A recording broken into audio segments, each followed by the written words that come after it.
네, 네네. 감사합니다. 예. 그럼 지금부터 시작하기로 하겠습니다. 네. 안녕하세요. 반갑습니다. 오늘 휴일인데 또 이렇게 와서 또 열심히 연구하고 연습하고 각오가 돼 있지요. 아주 기나긴 1차 시험을 마치고 이렇게 와서 또 2차 준비 어떻게 하지? 예, 많은 갈등과 걱정도 있을 수 있지만 어쨌든 오늘 휴일인데 나오셨으니까 보람이 있었으면 좋겠어요. 자, 공립유치원 임용시험 고득점 공략하기. 예, 고득점 맞아야죠. 그쵸? 1차는 이제 잊어버려요. 어떻게 봤든지 상관없어.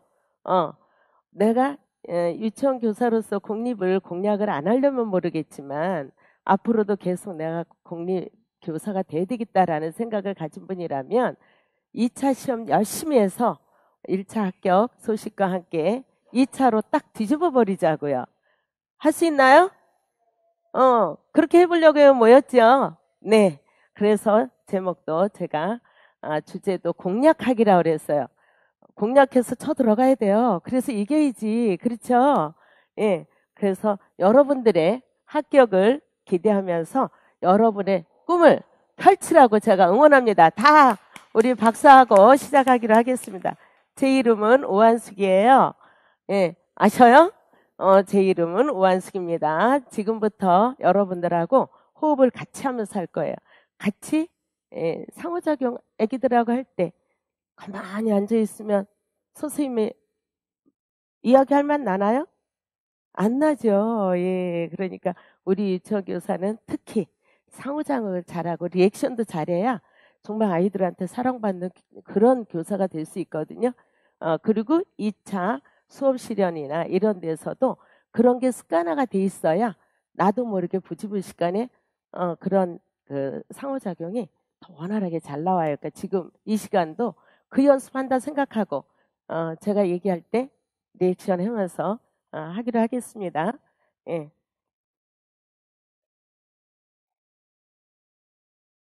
자, 저는 이름은 오한숙이고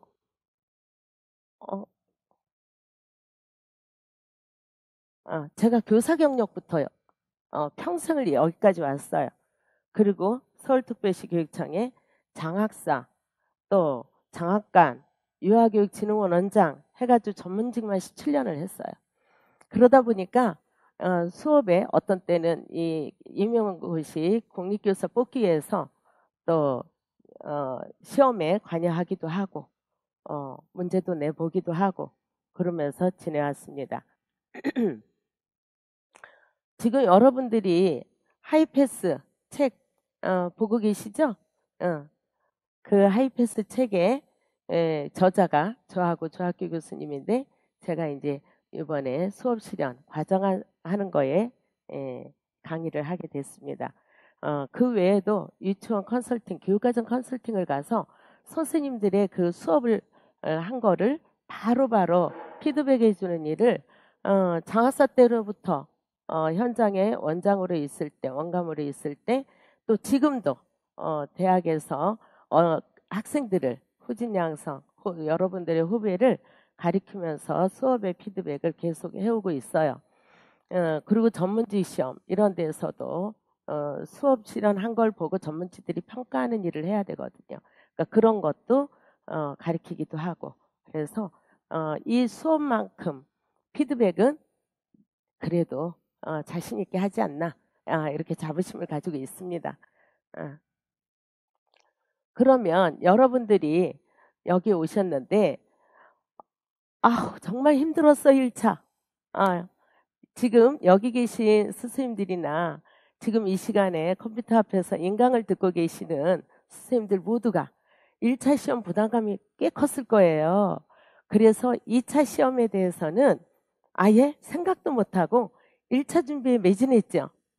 그래가지고 지금까지 왔는데 이제 딱 시험 끝나고 나니까 어떻게 하지? 2차는 어떻게 해야 돼? 라는 걱정이 앞설 거예요. 그래서 지금 물음표로 딱 해봤어요. 2차 준비 어떻게 하지? 그러면서 고민을 했지만 그래도 뭔가 해보면 좋은 결과 있겠지 하는 그런 바람으로 여기 오셨을 것 같아요. 근데 정말 그래요. 2차가 1차를 뒤집는 사례를 저는 몇 번씩 봤습니다. 그래서 어쨌든 포기하지 말고 1차 시험 딱 덮어둬야 돼요. 내가 합격했을까? 성적이 몇 점일까? 맞춰보다 보면 지금 인터넷에 난리가 났어요. 무슨 시험 문제를 이렇게 냈느냐고 하면서 너무나도 속상한 얘기들이 막 올라오고 있어요. 여러분들 한쪽 마음에서도 그런 마음이 있을 수 있습니다. 그렇지만 그거에 연연하면 앞으로 나가는 내 발목을 잡아요.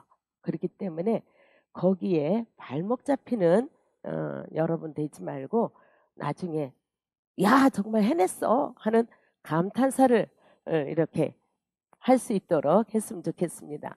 그러면 우리 수시 2차 시험에 수업 과정과 수업 실현 그거에 대한 공고문을 한번 살펴봤어요. 근데 서울이 그동안은 서울 주체로 냈거든요. 독립적으로. 경기도도 그렇고 그랬는데 서울이 이번에는 전국 공통 한국교육과정평가원 문제를 사용하기로 했어요. 그래서 지금 서울과 전국 공통이라고 그렇게 표기를 해놨거든요. 그러면 과정안은 15점이에요. 일정 주제에 따라서 과정안을 어떻게 작성하느냐 서술형으로 시험을 보죠. 전날 봐요. 그리고 수업 실현 날은 그거하고는 상관없이 다른 주제로 이제 문제 조건과 이런 문제들이 나오면 그걸 보고 부상해서 이화들이 앞에 있다라고 생각하고 실현을 하는 거죠.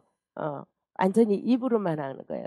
구연동화 하듯이 비슷하게 이화를 대상으로 수업 실현을 하게 돼요. 그런데 배점이 과정안 작성이 몇 점이에요? 서울 같은 경우 15점이에요. 그 다음에 수업 실현이 45점이에요. 그러면 과정안이 15점, 그까짓 거. 그럴 수 있나요? 여러분 0점 매수로 당락이 나뉘어요. 1점도 안 되는. 근데 이거 15점이에요. 이거 다 맞아야죠. 이것도 연습해요. 그러면 왜 다 맞아야 될 정도로 내 실력이 과정안 작성에 정말 중요하냐? 수업 실현하려면 과정안 작성을 할 줄 모르면 거기에서 미스가 나면 수업 실현에 가서 진행의 흐름이나 목표에 맞는 수업 활동 내용 선정이나 거기에 매체 활용을 어떻게 하는지 상호작용 발문을 어떻게 하는지 이런 거 제대로 줄을 잡을 수가 없거든요.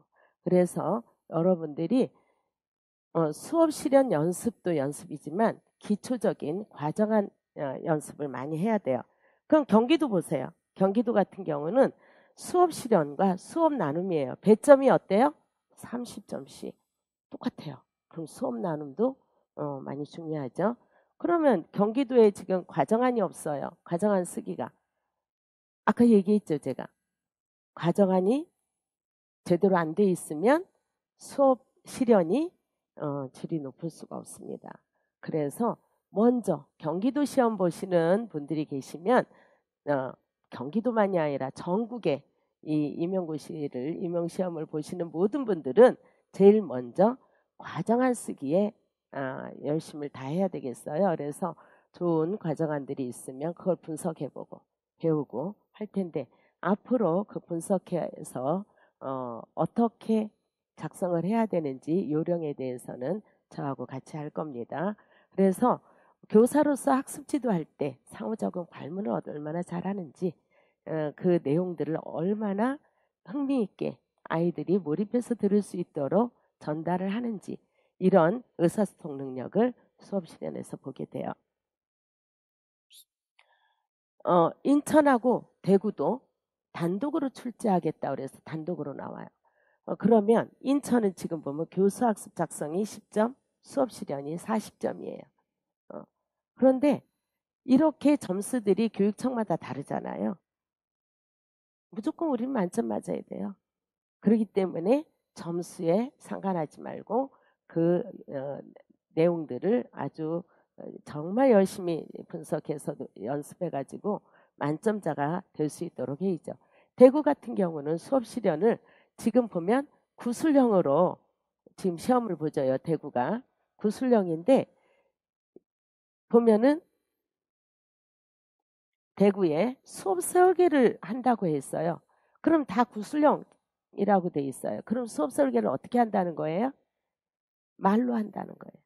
과정안으로 작성을 해서 따로 어, 그거를 평가하는 게 아니라 그것도 그 구술로 하는 말로 하는 수업 실현의 전 단계에서 설계를 하고 그 다음에 수업 실현을 해보게 하는 거죠. 그러면 유형 1과 2를 지금 제가 그 표를 보면서 같이 설명을 했어요. 유형 1은 전날 과정안을 작성하고 그 다음에 별도의 다음날 수업 실현을 하는 경우 서울하고 전국 공통이라 그랬죠. 유형 2는 수업 실현과 나눔을 하고 과정안은 작성하지 않는 경기도 같은 그런 청이에요. 어쨌든 교수학습 과정안 그 연습은 매우 중요합니다. 또 이런 출제 경향이 지금 어떤 유형으로 나올지 아직 공고가 세부적으로 안 나왔어요. 언제 나오죠? 1차 합격자 발표 난 뒤에 나와요. 그럼 그때까지 기다릴 수 없잖아요. 한 달이나 있는데. 지금부터 한 달을 정말 1차 준비할 때처럼 그 마음 각오를 가지고 열심히 한다면 좋은 그 결과가 있으리라고 생각합니다.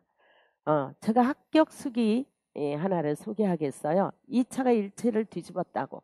저에게 교수님 1차 점수가 별로 안 좋아요. 그런데 저 요번에 포기할 거 아니잖아요. 더 할 거예요. 그러니까 저 지도 좀 해주세요. 그래서 꼴찌했대. 거의 꼴찌래. 그래서 정말 꼴찌일까? 라고 생각을 해봤어요. 근데 나중에 붙었대요. 이 꼴찌라면 1.5배수의 꼴찌거든요. 1배수가 그래도 안정권이지 1.5배수 꼴찌면 안정권이 아니잖아요. 그래서 그래? 그러면 합격했어요 하는 전화에 스님 나한테 꼴찌라고 그냥 한 얘기지 점수 낮다고 얘기한 것 뿐이지 아니에요. 그러더니 딱 보내왔어요. 1차 시험 본인 점수가 몇 점? 81.67 커트라인 81 몇 점으로 붙었어요? 0.67로 붙었어요. 1.5배수에 거의 끝에 붙은 것 같아요. 0.67이면. 그랬는데 2차에서 수업 실현을 엄청 열심히 하더니만 83.17에서 총계가 164.84 나왔어요. 지금 여기에 보면 여기에서 커트라인 163.84잖아요. 그러면 몇 점이 1.77 차이로 1배수 안에 들어가 버린 거예요. 이거는 1배수 밖이었어요. 그런데 무엇 때문에? 2차 점수 때문에. 이 점수 때문에 이 밖에 나가 있는 순위를 1배수 안으로 끌고 들어온 거예요. 그래서 합격을 하게 된 거죠. 그래서 이 앞에 2차 포기할까? 라는 생각하면서도 열심히 한 결과 최종 합격을 했다는 그런 수기를 거의 작년 책인가 거기에 2019학년도 2018학년도 시험 본 사람이에요. 그래서 합격 수기에 보면 2019 수기에 보면 있어요. 그래서 여러분에게 최선을 다하면 본인처럼 뒤집는 거 가능하다 이 얘기하고 있거든요. 그래서 1차 시험 내가 못 봤어 고민할 게 아니라 그건 딱 접어두고 열심히 해야 되겠다라고 생각을 하면 되겠다는 겁니다. 그렇게 각오를 가지고 우리 오늘 시작하도록 하겠어요. 그러면 지금부터 교수학습 과정안 작성과 수업 실현에 대해서 할 텐데 수업 나눔이나 성찰이 반성적 성찰이 어느 청에서 나올지 모르기 때문에 반성적 성찰과 수업 나눔은 거의 비슷하고 약간의 경기도의 특색이 있어요. 수업 나눔은 잘한 거든 못한 거든 동료 교사와도 나누고 뭐 하는 그런 게 있거든요. 그래서 그 부분은 이제 수업 실현까지 하고 나서 수업 나눔이라는 주제를 가지고 한번 또 여러분하고 나누어 보기로 하겠습니다. 그럼 먼저 교수학습 과정안 작성에 대해서 오늘은 할 거예요. 응? 그럼 교수학습 과정안이 그동안 출제 경향이 어땠나 한번 보겠습니다. 지금 한 표로 정리해 놓고 보니까 잘 보이죠? 지금 2019에서 2006까지 2006에서 2019까지 출제 경향 서울 거 가지고 한번 저희들이 예시 자료를 보겠어요. 서울은 어느 활동 유형이 많이 나왔어요? 이야기 나누기. 저도 그렇게 생각해요. 이야기 나누기가 얼마나 중요한지 몰라. 현장에 교사들이 경력이 많아도 이야기 나누기 제대로 못해서 어린이들하고 이 상호작용이 원활하게 안 되고 겉돌고 그래서 주의 집중 제대로 안 되고 거의 수업 끝나갈 때는 선생님이 자포자기 되는 그런 교사들이 가끔 있거든요. 그래서 상호작용 기술이 어떤가를 보려면 이야기 나누기를 보면 틀림이 없어요. 그래서 그랬는데 요번에 2019 시험에는 뭐가 나왔다고요? 뭐가 나왔어요? 자유선택 활동이 나왔어요. 서울에서 그동안 없던 자유선택 활동이 나왔어요. 그래서 놀이를 할 때, 쌓기 놀이를 할 때 선생님이 어떻게 상호작용을 하면서 가는가를 보기 위해서 선택활동에 쌓기 놀이를 지금 문제에 냈어요. 이거는 요즘 시류하고 딱 맞아 떨어진다고 저는 생각합니다. 왜 그러죠? 요즘 누리과정을 개정한다면서 뭘 중시하고 있어요? 놀이를 중시해요. 그럼 놀이를 중시를 할 때 놀이에 대해서 스승님이 어떤 교수 방법으로 발문을 하고 상호작용을 하는지 그거를 보고자 하는 거죠. 유아에게 어떤 그 상호작용 유형을 지지를 하는지 인정을 하는지 아니면 직접적인 지도하기를 하는지 어떤 유아는 함께 할 수밖에 없어. 아이가 계속 못하겠다 그러면 선생님이랑 같이 옆에서 선생님이 쌓기를 하는 모습도 보여주고 이런 다양한 교수 방법이 이 쌓기놀이에서 나올 수가 있어요. 그리고 요즘 개정안 가지고 공청회 하죠. 세미나 하죠. 계속 놀이가 진짜 참 즐거운 유아들이 진정으로 즐거워하는 놀이가 되도록 하자라는 그런 취지가 개정안의 취지잖아요. 그러다 보니까 작년 그 EBS 또 KBS 이런 데에서 그 놀이에 대해서 프로젝트를 해서 다큐가 나와서 우리에게 다 보여줬잖아요. 그래서 그만큼 중요한 놀이라는 그 개념을 어떻게 본인들이 소화시켜서 하는지 보려고 지금 선택활동 시간 유형으로 쌓기놀이를 시험에 낸 거라고 봅니다. 지금으로 보면 여기는 선택활동이 없어요. 그렇죠? 단위활동을 활동 연걸로 골랐지만 쌓기놀이 지금 선택활동 처음 여기에서 잡는 것 같습니다. 그러면 그 다음 경기도는 어떤가 한번 보겠습니다. 이것도 서울의 예예요. 이야기 나누기 해서 이거는 이제 전체적인 잠깐만요. 경기도께 있는데 이거 서울 거. 서울. 자, 이거 보겠습니다.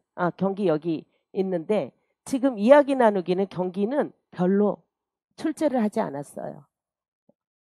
지금 서울은 다양한 그런 지금 다양한 유형을 다뤄왔는데 경기도 같은 경우는 과정안하고 실현해서 지금 이렇게 몇 가지 영역만 바깥놀이까지 해서 하는 걸 볼 수 있고 또 세종도 자유선택활동으로 한 걸 볼 수 있네요.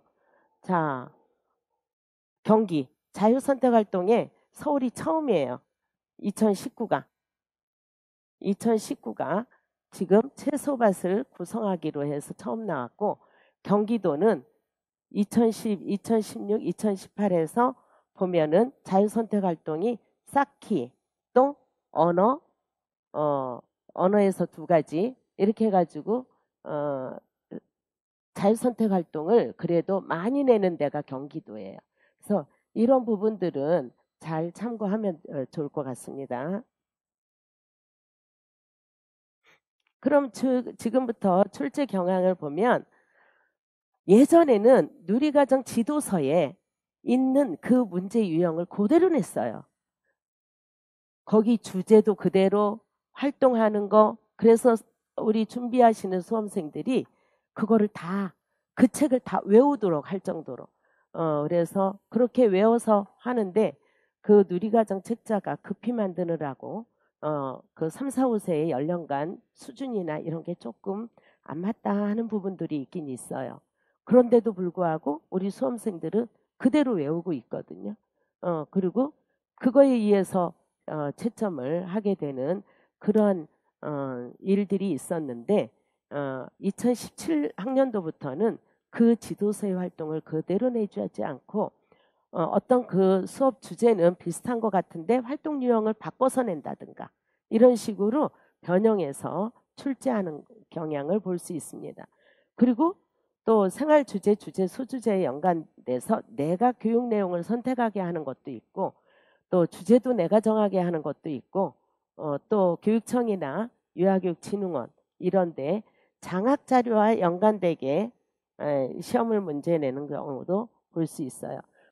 지도서 내용도 중요하지만 우리가 본인들이 속한 교육청이나 또 유아교육진흥원이나 또 지역교육 장학자료 이런 거 관련된 활동이 있으면 그런 자료들을 한 번씩 또 참고하는 것도 좋고요.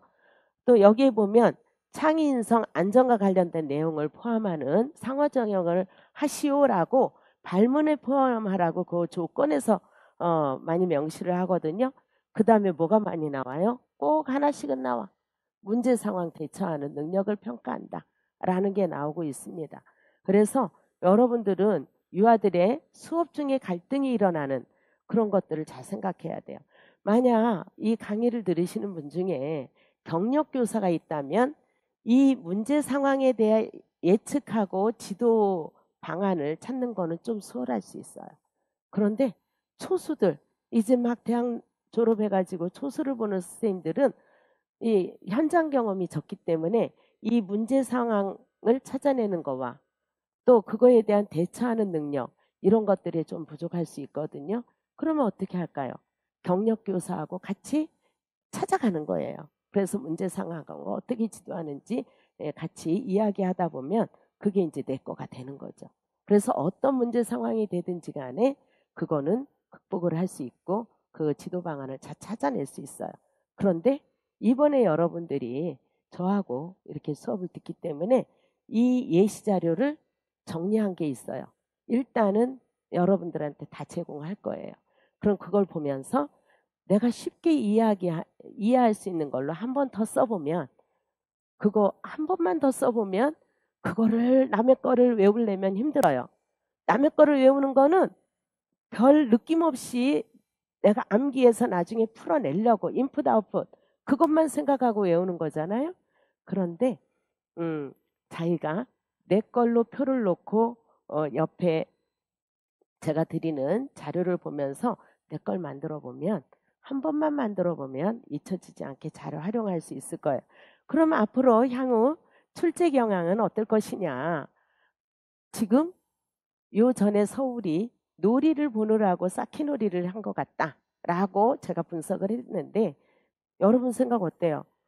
그래 맞아 라는 그런 생각이 들지 않겠어요? 그럼 올해는 어때요? 아직 개정안을 현장에다 다 펼치지 않은 상태예요. 그렇지만 이 분위기라는 거가 출제하시는 분들이 저라면 제가 출제한다면 분명히 그쪽에 포커스를 맞춰서 문제를 낼 거예요. 그 마음은 저나 그런 교수님들이나 출제위원들이나 같을 거예요.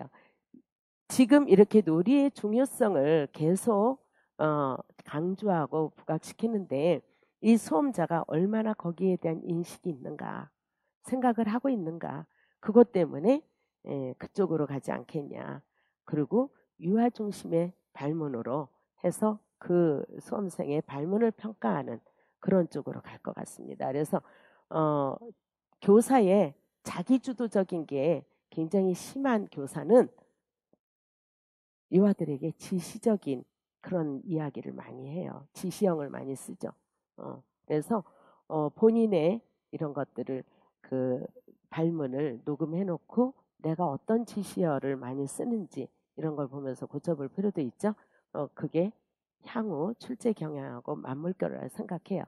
그리고 우리 이 사회가 굉장히 많이 바뀌고 있어요. 아주 급속하게 변해요. 이 사회에 다문화 있죠. 또 요즘 특수한 어려움을 가진 사람에 대한 배려를 지금 정부에서 주도해서 지원하고 있는 중에 있잖아요. 우리가 그런 사람하고 같이 생활해야 되기 때문에 같이 배려하고 존중하고 하는 일을 어린이들에게 교육적인 그런 목표를 가지고 해야 되죠. 그래서 지역사회 여건에 대해서 문제 나와요. 그래서 경기도 문제인가요? 우리 그 유치원 주변에 새로 조성된 아파트 단지다. 그래서 이사 온 아이들이 많다. 그래서 그 학급 내 유아들이 서로 잘 친하지 않은 아이가 있다. 뭐 이런 새로 이사 온 그런 새로 형성된 그런 지역이라는 것도 나왔고요.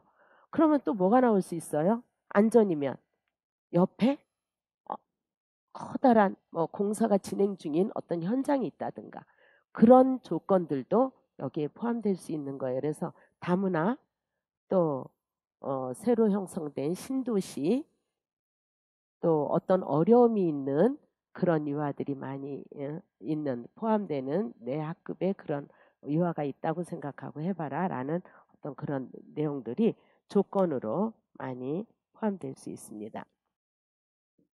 그러면 교수학습 가정한 서식은 어떻게 나올 것이냐. 지금 왼쪽에는 단위활동 계획만 해라 그랬어요. 뭐 동시다. 그럼 동시만 계획하면 돼요. 그런 틀로 나오는데 지금 오른쪽 거는 뭐죠? 오른쪽 거는 아침에 와서 그날 하루에 일과가 이 시정표 안에 나타나요. 일일 시간표에. 그렇죠? 일일 시간표에 나타나는데 지금 생활주제, 주제, 소주제가 있어요. 이 소주제 그냥 우리가 편안하게 생각해서 아주 편의성으로 한번 얘기하면 이 생활주제는 뭐예요? 월 단위에 속한다고 볼 수 있죠. 그 정도 편하게 한다라고 하면서 설명하는 의미를 아시죠? 예, 월 단위. 이거는 뭐예요? 주 단위라고 생각하면 되고 이거는 뭐죠? 소주제는 일 단위, 일일 주제예요. 그렇게 해서 요 안에 시간표를 시간대별로 쓰게 돼 있어요. 시간대별로 쓰게 돼 있으면서 그 다음에 이제 단위 활동 계획이 동시면 동시, 게임이면 게임 하면서 나오게 하는 그런 서식 두 가지 그 양식을 쓸 수 있다는 겁니다. 그래서 어떤 양식인지에 대해서 그러면 단위 활동으로만 연습을 하면 일일 시간표 쓸 때 여러분들이 좀 금방 생각한 대로 나오지 않을 수 있어요. 그래서 저는 이렇게 전체 있는 폼으로 하기를 권합니다. 그러면 그 교수학습 과정안을 작성해서 내면 채점 요소는 어떤가? 그랬을 때 지금 아까 두 가지의 형식을 보여드렸는데 형식을 모두 갖추었는지 거기에 일일 시간표나 또 활동 목표나 또 도입 전개 마무리 또 마무리한 뒤에 확장 활동에 대해서 안내를 하고 그 다음 전이 다음 활동에 대해서 또 안내를 하고 소개를 하는지 또 유의점 이런 거 다 쓰는지 이런 형식을 모두 갖추었는가를 보고 그 다음에 내용이 매끄럽게 전개되었는지를 봐요. 여러분도 이미 아시겠지만 활동 유형에 따라서 내용 전개 흐름이 다르지 않나요? 독특하게 다른 그런 활동들이 있어서 유형에 따른 그 내용 전개를 잘 유념해서 해야 돼요. 그러면 지금 15분 요 아래 부분 팁을 보면 15분 구상, 30분 작성, 5분 점검으로 하면 전체가 몇 분이에요? 50분이에요. 시험 시간은 60분이라 그랬죠. 그런데 50분. 왜 그렇게 했느냐? 마무리하고 여유를 가져야죠. 잘못하면 마무리 다 못했는데 땡 할 수가 있어요. 땡 했는데 한자 더 쓰면 어떻게 되죠? 탈락이에요. 그 다음 아예 다음 과정 응시도 못해요. 그 시험도 무효가 되고. 그렇기 때문에 우리는 시간 재는 연습도 잘해야 될 것 같습니다. 충분한 구상을 해야 돼요. 그럼 그 구상도 구상 연습이 들어가야 되죠. 구상 연습이 들어가야 되고 또 아까 얘기한 대로 시간 관리도 잘 해줘야 돼요. 그래서 10분의 여유를 가지고 한번 훑어보면서 뭔가 부족한 게 있는지 어떤 용어라는 이런 것도 제대로 들어갔는지 보면서 수정이 필요하면 두 줄로 긋고 수정을 할 수 있죠. 예. 교수학습 과정 안에서의 변별 요소가 시간 안배와 세부 요소 충족을 했냐 그런데 시간 안배라는 거는 그 단위 활동이 가지는 시간도 있을 수 있지만 시정표가 만약에 하루 일과 운영에 대한 시간표를 쓰게 되어 있는 그런 시험 문제일 경우에는 그 안에 여러 가지 활동이나 휴식 뭐 이런 활동에 시간을 적절히 안배했는지 그런 것들을 변별 요소로 우리가 생각할 수 있어요. 또 활동 유형과 아까 얘기했죠. 충실한 진행, 흐름이 되었는지 문제에서 나온 조건을 제대로 반영을 했는지 또 수업 실현에서도 시간 안배, 주어진 조건을 제대로 반영을 했는지 또 수업 진행하면서 그 교사의 표정이 어떤지 이런 것도 많이 봅니다. 수업 실현은 그야말로 실제 하듯이 연기하는 거예요. 그리고 여러분들은 나는 배우다. 나 탤런트 됐어. 그렇지 않으면 어색해서 못해요. 앞에 아이도 없죠. 어린이들도 없는데 혼자서 원맨쇼를 해야 되니까. 그렇기 때문에 교사의 적절한 태도, 표정, 음성 이런 부분에 대해서 또 언어적인 요소나 비언어적인 요소에 대해서 연습이 돼야 되고 발문이 지금 발문을 많이 볼 거라고 얘기했죠. 그래서 그런 요소들을 충족시킬 수 있게 관념을 가지고 하면 돼요. 또 과정 안에서 작성했을 때도 진행 흐름이 중요하다 했는데 여기 수업 실현에서도 수업 진행하는 흐름 아주 중요합니다. 그러면 여러분들이 수업 실현에 대해서 과정안 쓰기에 대해서만 배우러 왔는데 저건 뭐야? 상호작용 유형 이론이네 라고 생각할 수 있어요. 근데 과정안과 수업 실현할 때 내가 기초적으로 이런 상호작용에 대한 분명한 틀이 안 잡혀 있으면 그거에 대해 생각하지 않고 발문을 적고 발문을 할 수가 있어요. 그러니까 내가 평소에 연습을 할 때 내가 전부 써놓고 어느 때 인정하기를 하는지 어느 때 촉진하기를 썼는지 뭐 이런 것들을 우리가 검토해 봐야 되기 때문에 지금 여러분하고 그 브래드 캠프와 로즈 그란트가 제시한 상호작용 유형, 교사의 행동 유형을 지금 한번 살펴보겠습니다. 인정하기는 여러분들 많이 하죠. 유치원 교사들은 인정하기 많이 해요. 칭찬도 잘하고 그래서 어린이들에게 격려해주고 그러는데 선생님이 인정하려면 어떻게 해야 돼? 관찰을 잘해야 돼요. 관찰 잘해서 관심 보이고 긍정적인 격려를 해줘야 되죠. 또 그런 활동을 통해서 그런 피드백을 통해서 유아들은 자긍심을 가져요. 그래서 활동에 더 즐겁게 참여할 수 있죠. 그런데 너 참 예쁘다. 너 정말 착해. 그랬어? 그냥 무조건 보는 대로 이쁘다, 착하다, 잘했다, 멋져, 훌륭해 막 이런 용어를 많이 나열해서 쓰는 거는 오히려 어린이들에게 별로 좋은 효과가 나지 않아요. 어느 날 제가 어느 유치원 이제 우리 유치원 아이가 문제가 있어서 이제 저에게 미술 치료 하면서 이야기 나누기를 하느라고 그림 그려놓고 하는데 와 정말 잘 그렸네 훌륭하네 라고 얘기를 하니까 선생님 이게 뭐 훌륭해요? 나 이거 맨날 하는 거예요. 나 이 정도 맨날 잘해요. 이러면서 어 받아들이는 거를 좀 어색해하고 어, 자기 스스로가 받아들이지 않는 모습을 봤어요. 그래서 아차 하고 그래 여기에 비행기를 그렸는데 요 부분에 어쩜 이렇게 세밀하게 그렸니? 그러면서 그 부분을 짚으면서 얘기하니까 설명을 잘잘잘잘 자기가 흥이 나서 해요. 무슨 얘기인지 알았죠? 무조건적으로 추상적으로 그렇게 아이들에게 칭찬 피드백을 한다는 거는 과도한 피드백이라 오히려 동기화를 시킬 수가 없어요. 응? 나 다 하는 건데요. 나 보통 때도 이 정도는 다 해요. 이러면서 하던 어린이가 세부적으로 딱딱 짚어서 상호작용을 하니까 선생님의 말을 기다릴 새도 없이 자기가 막 얘기를 하면서 저하고 한 40분 이상을 자기 얘기를 막 털어놔요. 그러더니 그 어린이가 몇 번의 횟수를 거쳐서 하고는 그 문제 행동들이 많이 없어졌어요. 그래서 유아들도 자기 이야기를 충분히 들어주는 교사를 좋아하거든요. 그러면서 세부적인 인정, 사실과 노력에 근거한 긍정적인 격려를 해주는 거를 좋아해요. 그래서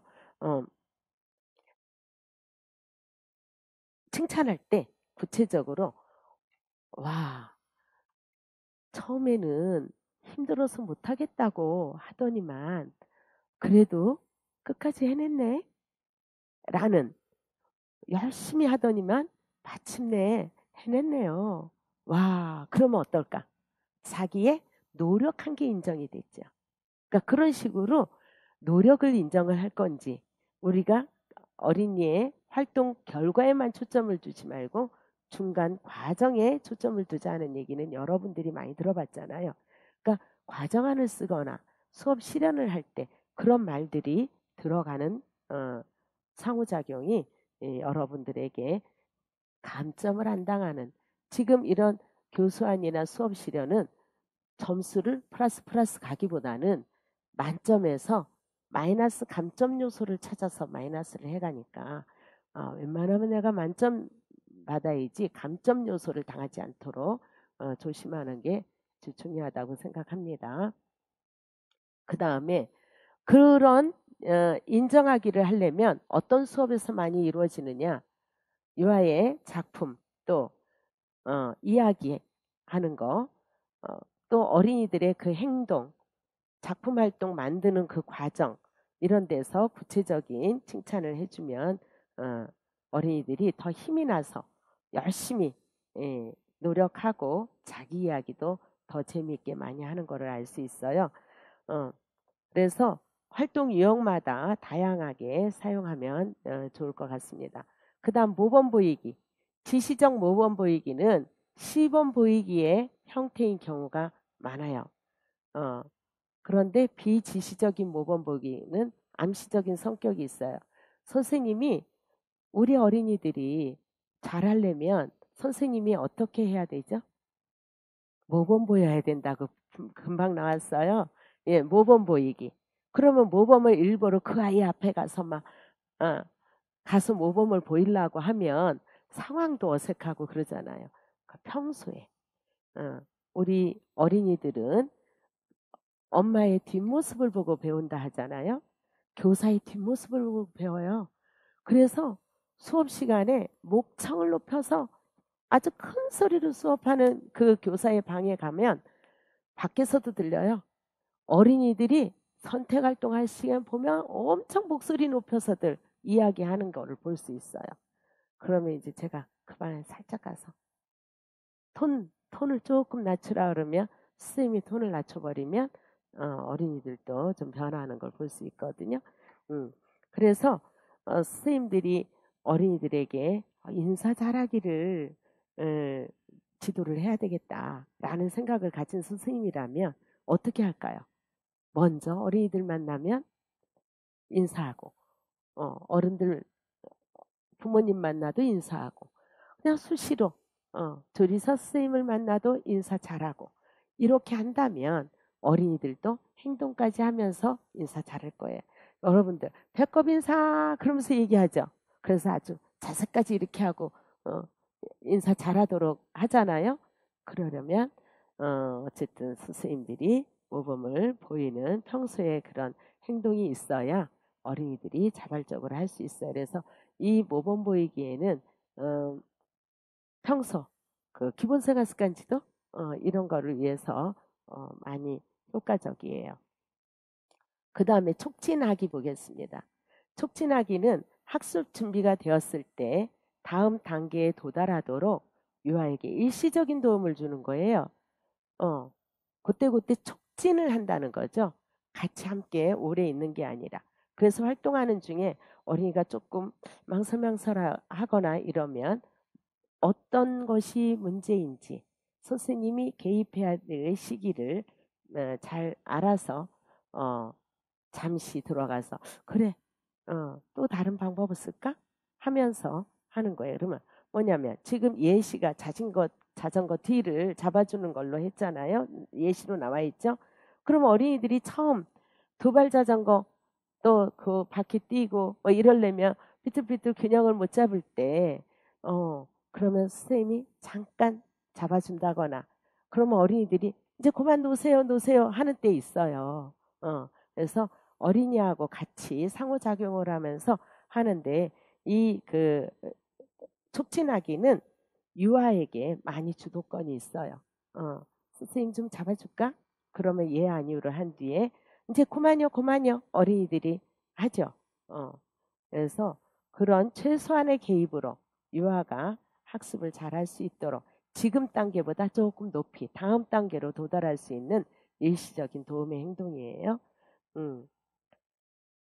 수업 설계 시에도 그 이야기 나누기, 실험 이런 거를 위해서 더 확산적인 사고를 키우기 위해서 우리 어린이들이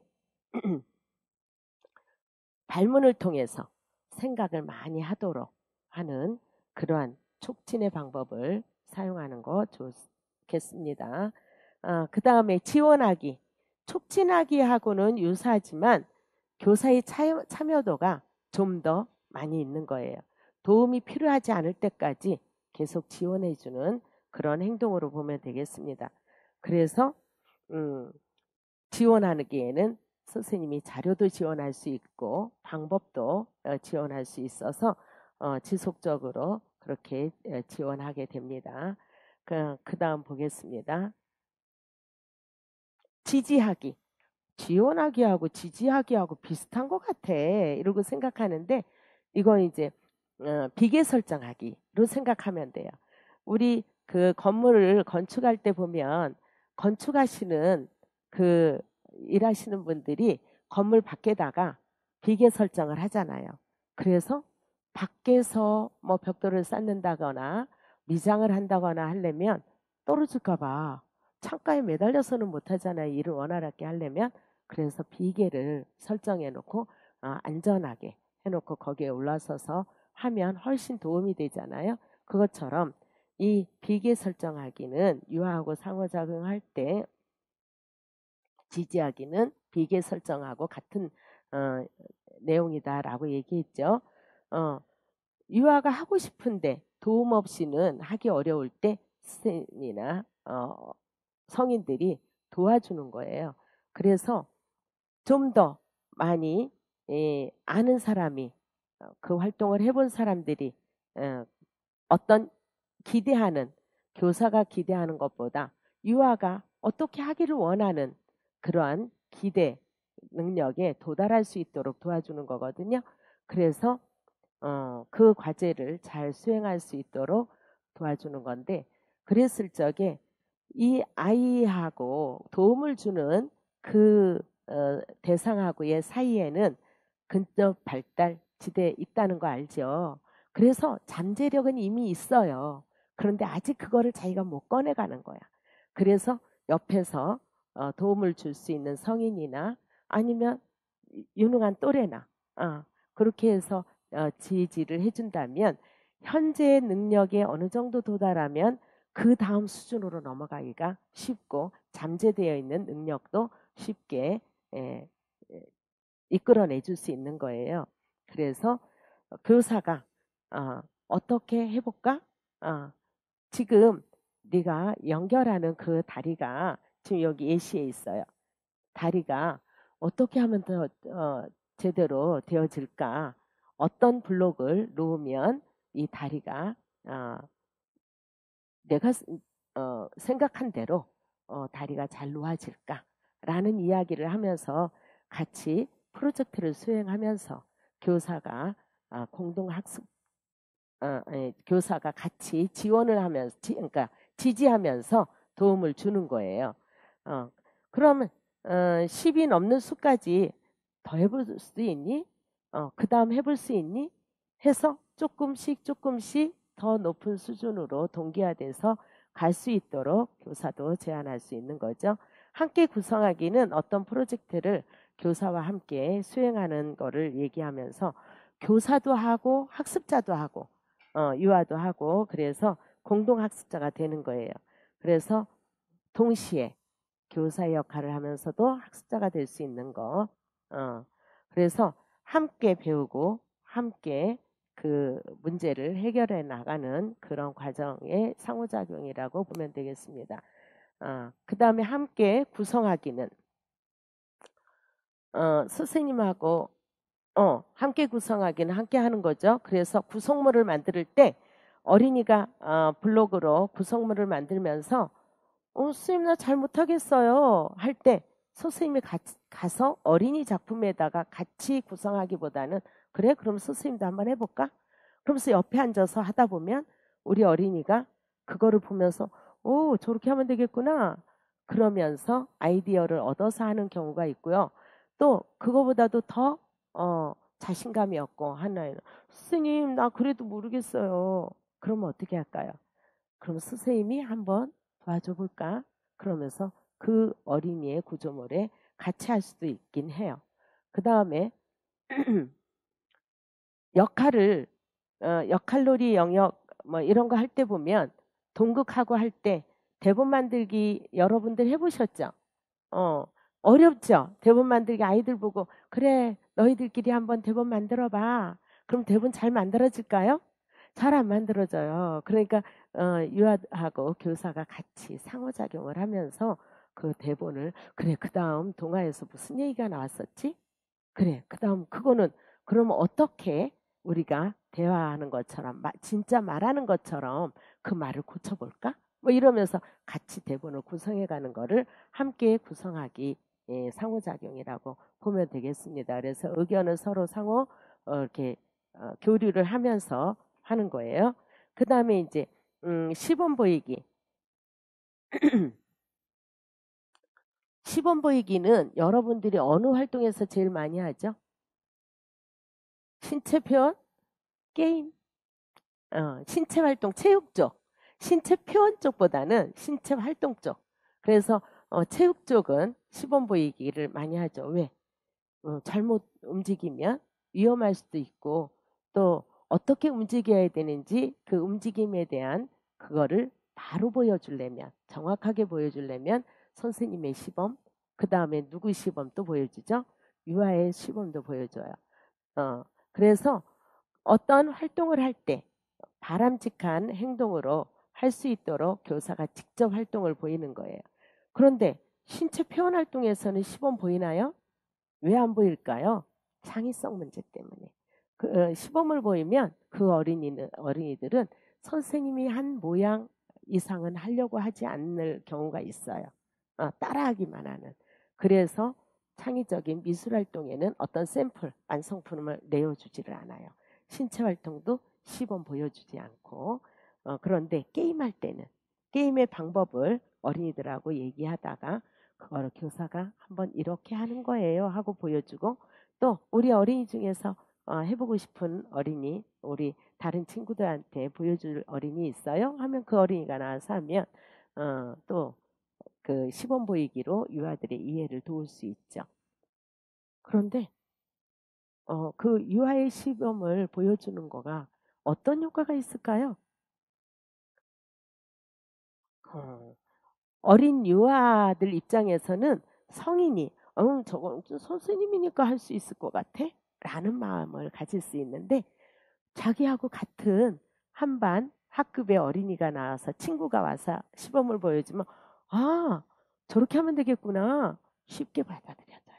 그래서 또래에게 배우는 거가 어, 빠르고 쉬울 수 있거든요. 그래서 여러분들은 게임을 지도하는 문제가 나올 때는 유아 시범만 하는 게 아니라 이렇게 아니 저 교사의 시범만 보여주는 게 아니라 유아 시범을 보여주는 그런 계획안으로 발문을 해주는 것도 좋아요. 그런데 대부분 보면 교사 시범만 한번 하고 유아 시범은 안 보이는 그걸 생략하는 경우가 참 많이 있어요. 교사들 중에. 그리고 또 유아가 어떤 분명하게 어떤 잘못된 그런 행동 그 표현이 나온다. 그랬을 때 바로 잡아주기 위해서는 또 그런 활동도 시범으로 보여서 어린이가 분명하게 알 수 있도록 해주죠. 그 다음에 지도하기. 교사가 어떤 일을 꼭 수행을 해야 돼. 특정한 방법으로. 그랬을 때 사용되어진다 그랬어요. 여기에 얘는 장애 가진 유아의 그 수저드는 그래서 밥 먹는 그런 모습을 직접적인 지도하기의 예로 내줬는데요. 그 장애 유아 아니고 우리 유치원의 일반 유아들도 어떤 면이 있죠? 어, 의자 같은 거 3월 초에 어, 의자를 어떻게 잡고 움직여야 될지 잘 몰라. 이럴 때 선생님이 시범을 딱 보여주고 직접적인 지도로 한번 해봐라. 손은 두 손은 어디 어디를 잡고 어, 들어보기를 한다든가 이런 식으로 해서 직접 지도하는 방법들이 있습니다. 지금 그 상호작용에 대해서 했는데 그러면 교수학습 방법을 이해하는데 유아의 학습 주기를 이해하는 거에는 여러분들이 정말 중요해요.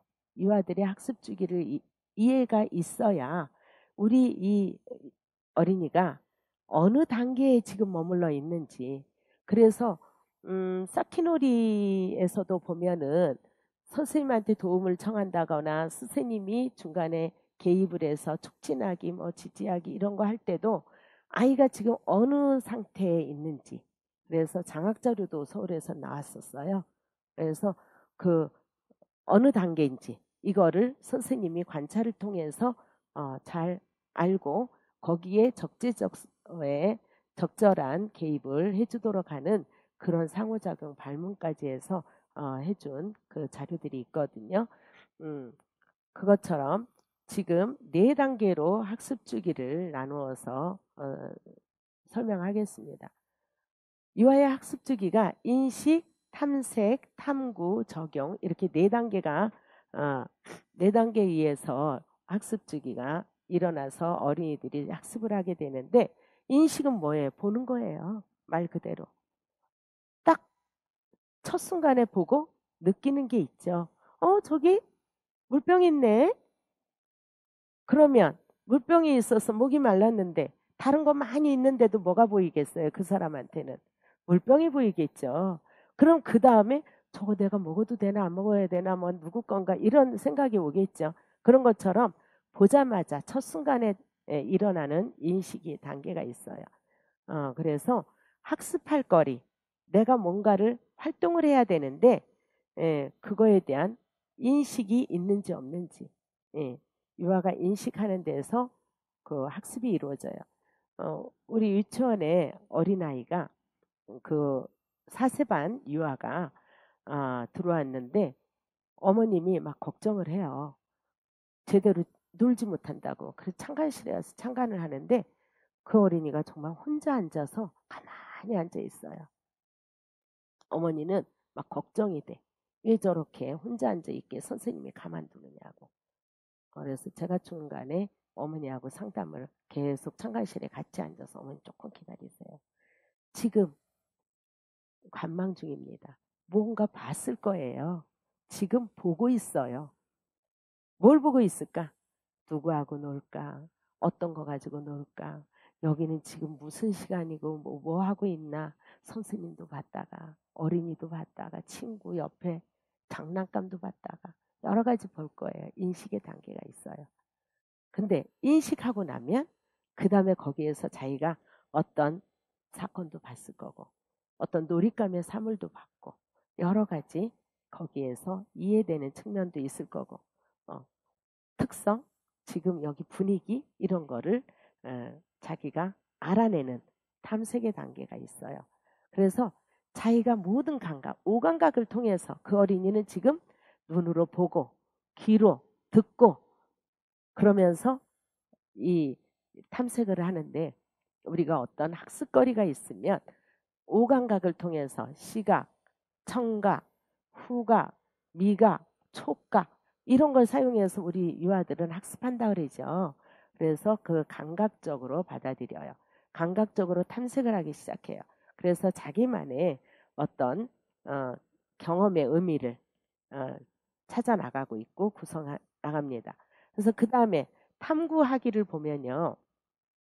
세 번째 단계가 탐구하기예요. 근데 자신의 그런 탐색하는 과정에서 어떤 개념적 이해가 내가 생각하는 것과 또 다른 친구가 생각하는 것과 이런 이 생각 또 행동 이런 것들을 비교해보고 객관적인 사실에 비춰볼 수 있어요. 유아들은 자기중심성이 강하죠. 그래서 웬만한 걸 다 자기 위주로 생각하고 이해하고 하는데 그 인식의 단계, 탐색의 단계를 지나가면 탐구 단계는 다른 사람하고의 관계, 그래서 그 사람들에게 비교했을 때 내 생각을 정리할 수도 있고 비교해서 다른 어떤 객관적인 개념화로 이해할 수도 있게 됩니다. 활용하기. 그래서 개념화가 되고 나면 어떤 사건, 학습한 내용, 사물, 사람, 개념에 대해서 스스로 자기가 새로운 어떤 그 개념이 생기고 생성한 그 의미를 또 새로운 현장으로, 새로운 상황에 적용하게 됩니다. 그래서 우리가 교육을 할 때는 도구적인 교육의 역할이 있어요. 교육을 받고 어떻게 하라고 좀 더 나아져서 이 사회에서 생활인으로서 좀 더 유능한 생활인이 되게 한다는 도구적인 목적이 있잖아요. 그것처럼 활용하기가 다른 말로 하면 적용하기, 자기가 실생활에서 적용해보고 활용해보는 그런 단계까지 갈 수 있도록 유아들은 스스로 자기 주도적으로 학습을 할 수 있습니다. 그 과정을 선생님들이 이해해야 돼요. 그래서 지금 우리 유아가 어느 단계인가 이런 걸 생각해 본다면 그 어린이에게 적절한 요 전에 브래드 캠프와 로즈 그란트가 우리에게 그 교사의 상호작용 유형을 예시로 다 들려 보여준 것처럼 내가 어떤 개입을 할 건가를 결정을 하는 데 도움이 됩니다. 자, 그러면 1강은 여기에서 마치고 잠시 여러분들 쉬었다가 2강 들어가겠습니다. 예, 수고하셨어요. 예.